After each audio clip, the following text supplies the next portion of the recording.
আসসালামু আলাইকুম রহমতুল্লাহ। প্রিয় দর্শক, আপনারা দেখতে পাচ্ছেন ইসলামিক যুব আন্দোলন বাংলাদেশ ঢাকা মহানগর উত্তরের নগর যুব সম্মেলন।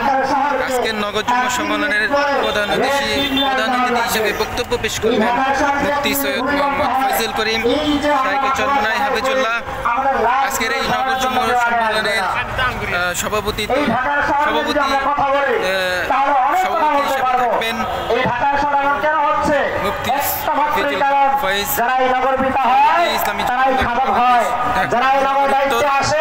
প্রিয় দর্শক, আপনারা দেখতে পাচ্ছেন এই নগর যুব সম্মেলন হাজার হাজার শত শত যুবকরা আজকে রাজপথে বেরোল পাল্টাতে।